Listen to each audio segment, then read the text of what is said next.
Matanya menelusuri meja dapur dan dia terkejut melihat sebotol anggur kosong.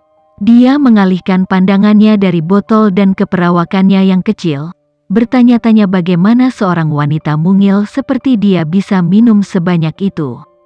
Saya tidak minum alkohol. Itu jus. Dia tidak jelas. Samar-samar dia ingat meraih sesuatu yang terasa seperti gelas dingin dan mengira itu adalah botol jus yang biasa dia simpan di lemari esnya. Dia telah tenggelam dalam kesedihannya dan tidak memperhatikan jika dia mendapatkan botol yang tepat. Kamu minum anggur. Dia mati-matian menutup pintu di belakangnya dan mengunci ketiga kunci. Aku minum anggur, tapi aku berjanji pada kakek. Berapa isi botolnya? Apakah sudah penuh? Dia mengangkat botol itu dan mengocoknya meskipun dia sudah tahu itu akan kosong. Itu berat. Aku tidak ingat berapa isinya. Dia mencoba mengambil botol itu tetapi dia menahannya darinya. Kamu berjanji kepada Ketua Rahman bahwa kamu tidak akan minum dan kamu masih melakukannya? Dia menggodanya, hampir tersenyum melihat cara dia cemberut. Dia hampir tidak bisa membuka matanya dan dia memperhatikan betapa lelahnya dia. Apa yang telah dia lakukan sepanjang hari? Livia tergagap saat dia merasa bersalah karena melanggar janjinya. Jangan sembunyikan darinya. Katakan padanya dan coba bicarakan. Dia tahu hubungan keluarga antara Livia Rahman dan kakeknya. Dia punya firasat bahwa begitu dia sadar, dia akan menyalahkan dirinya sendiri untuk ini. Juga tidak bijaksana untuk berbohong kepada Mulia Rahman yang lebih menyukai kebenaran yang paling kejam daripada kebohongan yang menenangkan. Baik, dia langsung setuju sambil mengusap rambutnya dengan tangan yang lelah. Farontan mengangkat alis melihat bagaimana dia tidak mencoba berdebat dengannya. Dia tahu alkohol cenderung menurunkan hambatan seseorang dan mengungkapkan diri mereka yang sebenarnya. Apakah dia selalu bertingkah seperti anak kucing yang penurut saat sedang minum? Dia dengan ringan menepuk kepalanya untuk perilaku baiknya. Apakah kamu makan sesuatu? Dia tahu dia sering melewatkan makan, dan dia ingin mencari tahu apakah dia minum dengan perut kosong. Aku tidak mau makan. Dia dengan keras kepala berkata, berjalan menjauh darinya setelah merasakan keinginan untuk berbaring dan tidur. Kamu harus makan sesuatu, Livia. Dia meraih pergelangan tangannya, menariknya lebih dekat padanya. Tapi aku tidak lapar. Nah, apa yang dikatakan perutmu? Dia terkekeh, mengingat perutnya yang keroncongan setiap kali dia menolak makan di depannya. Dia tersipu mendengar kata-katanya dan mencoba mendorongnya, tetapi dia dengan lembut menahannya. Ayolah, jangan keras kepala. Dia melingkarkan lengan di pinggangnya dan tersenyum melihat bagaimana dia tidak mencoba mendorongnya lagi. Sentuhannya terasa hangat dan nyaman untuknya. Dia belum pernah diperlakukan dengan sangat hati-hati sebelumnya, dan sensasi itu terasa sangat baru baginya. Tanpa disadari, dia sudah bersandar lebih dekat padanya dan lengan yang melingkari pinggangnya semakin erat. Senyum lembut Faron melebar saat ini. Mari kita lihat apa yang ada di lemari es. Dia berjalan bersamanya menuju lemari es 2 pintu stainless steel dan dia hampir tertawa ketika dia membukanya.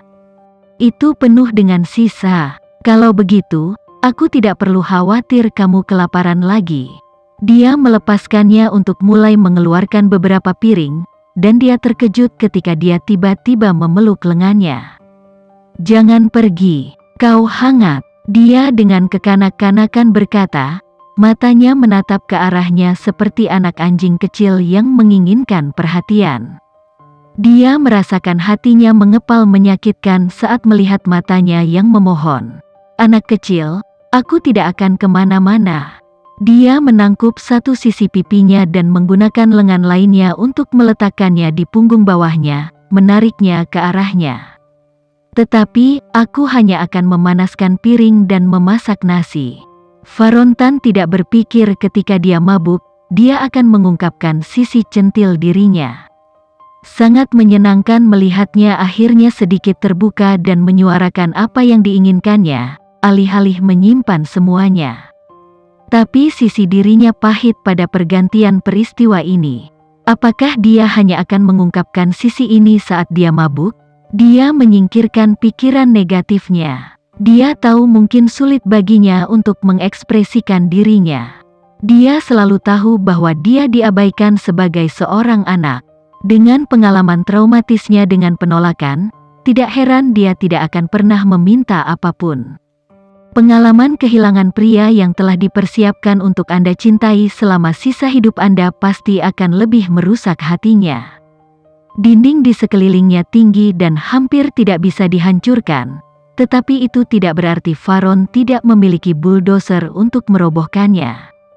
Satu-satunya alasan mengapa dia tidak memaksanya adalah karena dia tahu itu adalah hal terbodoh yang dilakukan pada wanita yang terluka. Setiap upaya untuk memaksanya hanya akan membuatnya melarikan diri darinya. Semakin keras dia mencoba membukanya, semakin keras dia akan menutup. Dia masih tidak memiliki gagasan konkret tentang hubungan seperti apa yang dia inginkan dengan Livia. Tetapi dia tahu dia ingin dia berada dalam hidupnya dan dia dalam hidupnya. Alih-alih menabrakkan dindingnya ke tanah, dia rela menskalakannya dengan lembut dan membiarkannya mengeluarkan batu bata itu sepotong demi sepotong.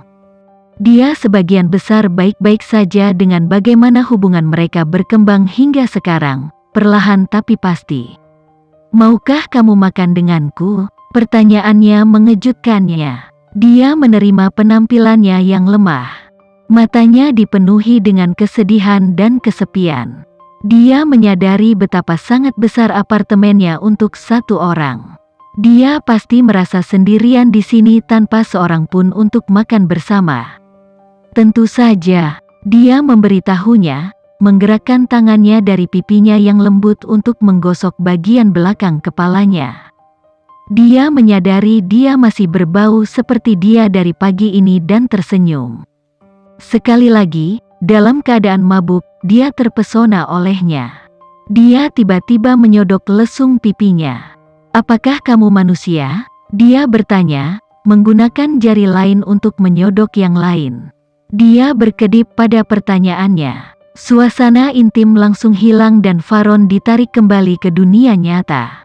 "Hah? Asing," dia tiba-tiba berkata, menganggukkan kepalanya seolah-olah dia mendapat pencerahan tiba-tiba saat dia menarik-narik rambutnya. "Apa?" Dia bingung dengan perubahan perilakunya yang tiba-tiba. Tidak manusiawi menjadi tampan ini. Dia bergumam, suaranya diwarnai dengan sedikit rasa iri. Dia menertawakan kata-katanya, meraih jari-jari yang menarik-narik rambutnya. Dia pikir dia tampan. Gagasan itu membuatnya pusing di dalam. Awalnya, hari dimulai dengan baik sampai semakin buruk. Salah satu proyeknya tidak berjalan sesuai rencana dan konstruksinya tertunda. Dia mengadakan 3 pertemuan yang sangat panjang dan membosankan, dan ibunya tidak henti-hentinya mencoba menghubunginya. Setelah diancam oleh saudaranya untuk tutup mulut, Yofran menolak untuk membocorkan identitas wanita yang menjadi teman kencan Varon tanpa kejamuan makan. Varon telah memastikan untuk melindungi Livia dari omelan yang pasti akan datang dari ibunya. Sekarang setelah foto lain dia memeluk seorang wanita di jalanan dengan erat telah beredar dan mendapatkan berita bahwa seorang wanita telah menginap di rumahnya pada hari yang sama, Nyonya Tan bahkan mencoba melibatkan ayahnya. Dia tahu dia ada di rumahnya sekarang, menunggunya pulang sehingga dia bisa mengorek urusannya dan mengajarinya tentang memberikan cucu kepada orang tuanya karena berbakti. Kepala pelayan tua sudah memberitahunya bahwa Mom Zila ada di rumah, jadi dia sengaja memutuskan untuk tinggal di rumah Livia lebih lama. Selain itu, dia tampak seperti dia bisa menggunakan beberapa perusahaan. Ketika dia melepaskan jari-jarinya dari tangan Livia, dia dengan kasar menarik rambutnya lagi seperti anak kecil. "Baiklah, baiklah, jadilah baik," dia menegurnya, menjentikkan dahinya. "Bersikap baik, aku tidak bisa." Dia berseru, mendorongnya dan berjalan menjauh darinya. Dia merasakan jantungnya berdebar panik melihat wanita itu mundur. Dia berada dalam jangkauan lengan, tapi dia merasa takut dia akan tiba-tiba menghilang tanpa alasan apapun.